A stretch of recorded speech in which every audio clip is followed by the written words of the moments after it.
Salut à tous. Bonjour à tous. 5e jour à Taipei, nouvelle vidéo forcément. Aujourd'hui, pas de centre de commercial de prévu, c'est bien. Il fait quand même un peu chaud, mais changer quand même. Voilà, on va changer un peu nos habitudes parce que je pense que vous allez finir par vous lasser les centres commerciaux. Là au programme, ça va être un musée des miniatures, le musée des miniatures de Taipei. Il y a une petite partie d'Alice au Pays des Merveilles. Donc ça va être sympa. Pour ceux qui connaissent un petit peu le musée des miniatures, il y en a un également à Lyon que je vous conseille de faire, qui est vraiment bien, qui est sur plusieurs étages. Donc j'espère qu'il sera aussi bien. De toute façon, on va vous montrer ça tout à l'heure forcément. La suite du programme, on la connaît pas spécialement encore. Cette fois, on va vraiment essayer d'aller au Creative Park si on ne se perd pas. Et on vous filmera tout ça. À tout à l'heure. À tout à l'heure.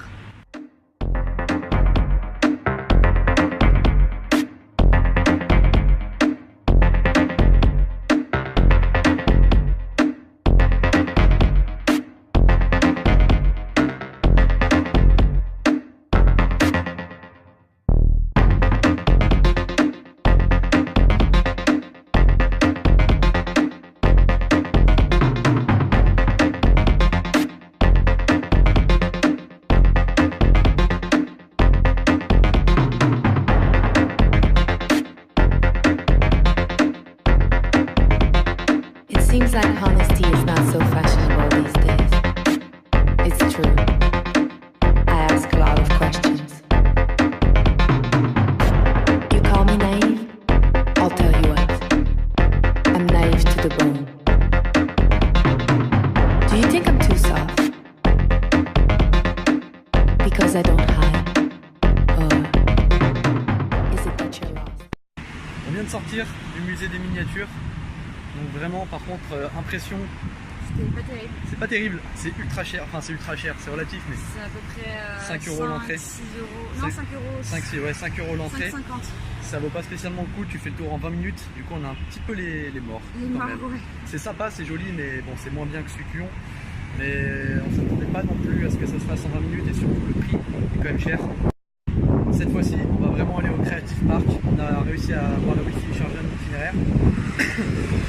Je m'excuse aussi par avance de la qualité vidéo de ce qu'on a pu filmer dans le musée des miniatures, puisqu'on a le droit de filmer, mais là je filme actuellement avec un stabilisateur mobile.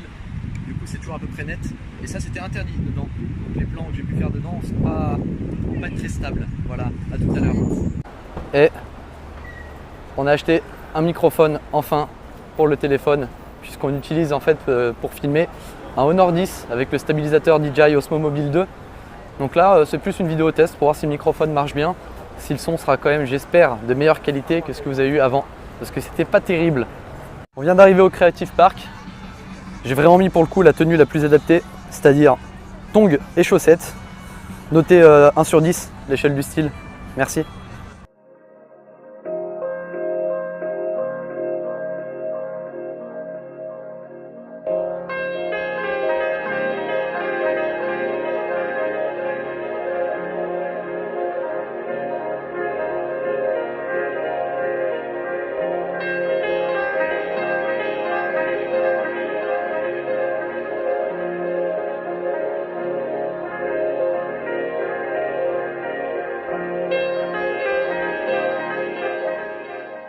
Creative Park, il y a aussi un marché assez sympa qui propose des gâteaux, des objets traditionnels, des bijoux. En fait, il s'agit d'un marché de créateurs, donc c'est plein de créateurs qui viennent exposer un petit peu ce qu'ils font, notamment en matière de bijoux, de création, de vêtements. Il y a des choses quand même cool. Où c'est dur. Où est le lieu où je vais être le plus à l'aise sur Terre. Il y a des pépères partout. Je sais plus où donner de la tête, vraiment. Oh mon Dieu. Mon Dieu, mon Dieu. Qu'est-ce que je vais faire? Oh non. Bah, je pense qu'on va rester 3 mois ici. Je ne bouge plus.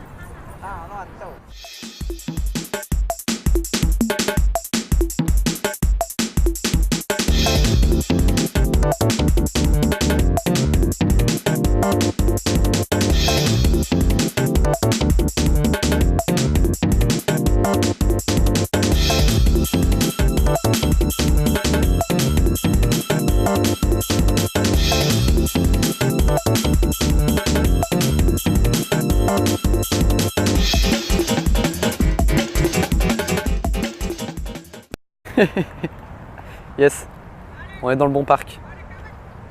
On sort du Creative Park et pour le coup, c'était trop bien. Il y avait des pépères à gogo. Ils étaient trop mignons. On pouvait pas trop les tripoter, mais ils se tripotaient déjà assez entre eux, donc je pense que ça allait. Donc je vous le conseille fortement si vous aimez beaucoup les chiens, parce qu'il y en a partout. Et ils sont tous trop mignons, vraiment trop mignons. A tout à l'heure, on ne sait pas encore où on va. On est dans le métro. Donc là, on va aller direction Gongguan, si j'ai bien compris le nom. C'est une sorte apparemment de quartier un peu commerçant comme il y a à Ximen. Donc on en profite pour vous montrer la carte de métro. Donc si ça vous intéresse, en fait c'est une carte que vous payez 100 $ taïwanais, donc 3 €. Qu'après, une fois que vous la rendez, ils vous rendent votre caution donc, de 3 €. Et après vous la rechargez, sachant qu'un trajet en moyenne ça dure à peu près, ça coûte à peu près, là ça nous coûtait 75 centimes pour aller jusque là-bas. Donc c'est super raisonnable.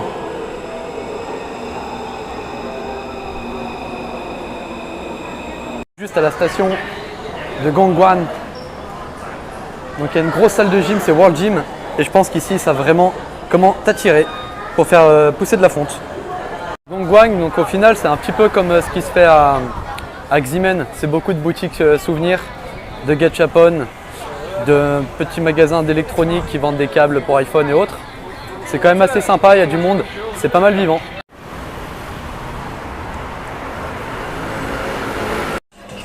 On vient de finir le tour de Gongguan. Donc Gongguan, au final, c'est sympa à faire le soir. Je pense pas que le jour soit super intéressant. Ça ressemble quand même vachement à Ximen Ding. Mais en beaucoup plus petit. Voilà, en plus petit. Donc on fait vite le tour. En une petite demi-heure, on a fait le tour. On n'a rien spécialement trouvé d'intéressant. Sachant que c'est quand même sympa pour le côté micro-marché de nuit qu'il y a tout autour. C'est-à-dire que vous avez pas mal de stands qui vendent aussi de la bouffe comme ça, sauvage.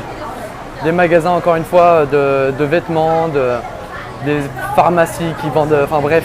Des mini-marchés de nuit. Des mini-marchés de nuit, pas mal de choses, encore une fois. Mais entre Ximen. Des rues étroites avec pas mal de personnes. Ouais, mais si on devait choisir entre Ximen et Gongguan, Ximen ça reste quand même mieux parce qu'au final. C'est bien plus grand et voilà. Il y a beaucoup plus de choses à faire. C'est plus dynamique, même si là on est samedi soir, qu'il y a beaucoup de monde. On a l'impression au final de retrouver un peu les mêmes choses partout, dans toutes les rues commerçantes. C'est un peu les mêmes magasins, les mêmes trucs. Donc voilà, on va aller manger sur ce, à tout à l'heure. Il est 1 h du matin, à Ximending, dans le quartier le plus populaire de Taipei, un samedi soir. Il n'y a personne, il n'y a personne dans les rues. Là on va essayer de se diriger vers un karaoké, faire la fête. Mais c'est bizarre parce qu'il n'y a vraiment personne. Et surtout c'est un soir d'été. C'est un soir d'été, un samedi soir. Donc c'est vrai qu'encore une fois, c'est vrai que quand on compare avec Tokyo, à cette heure-là, ce serait noir de monde. Surtout que là, on est vraiment à Ximending. Conclusion du 5e jour que l'on fait le lendemain, le 6e jour. Puisque hier, on n'a pas spécialement eu le temps de le faire. Donc on n'est pas allé au karaoké, tout simplement, pour une bonne raison. C'est excessivement super cher, vraiment extrêmement cher. Là, on va pas chipoter, faire style ou quoi que ce soit. Mais c'était 20 € l'heure. 20 € pour 1 heure de karaoké. Donc, sans boisson, sans rien. Sans rien. Juste pour chanter des chansons. Voilà. Pendant donc, 1 heure. On l'a pas fait. Et donc pour comparer avec Tokyo, encore cette fois-ci, à Tokyo, tu payes à peu près 3-4 € par heure. Tu as quand même les boissons, tu peux fumer dedans. Les boissons, ça va être 6 € l'heure. 6 € l'heure si tu veux rajouter boissons avec alcool. Donc c'est 3 fois mieux et 3 fois moins cher. Donc là, on n'a pas compris pourquoi, donc on n'y est pas allé, on est rentré. Et surtout, ce qui est vachement bien aussi, c'est qu'au Japon, tu as les soft drinks gratuits. Voilà, donc tout ce qui est coca et tout, c'est gratuit, même quand tu payes 4 € de l'heure. Donc on n'y est pas allé, on est reparti un peu dégoûté, ce qui explique pourquoi on n'a pas fait de conclusion. C'est tout ce qu'on avait à dire, sinon à part ça, c'était quand même une très bonne journée. Le Creative Park, on y est enfin allé, on l'a enfin trouvé, sachant qu'il y a 2 Creative Park. Il n'y en a pas qu'un, là on en a fait un sur les 2, le 1914 je crois Creative Park. Ensuite il y a l'autre, Songshan, à moins que ce soit le même, je sais plus. On le filmera de toute façon. Après il y avait une exposition sur Gundam, on a voulu la faire mais il y avait une file d'attente énorme. Ouais. Donc il y avait 30 minutes, 30 minutes de file d'attente pour l'exposition Gundam qu'il y avait au Creative Park, on n'y est pas allé, on n'avait pas le temps, il faisait chaud. Donc c'est tout ce qu'on avait à dire pour cette journée. Donc comme d'habitude, on s'en va. N'hésitez pas à vous abonner, à laisser un pouce bleu et un commentaire. Et à bientôt. À bientôt. Au revoir. Bonne nuit. T'attends que je coupe là, hein.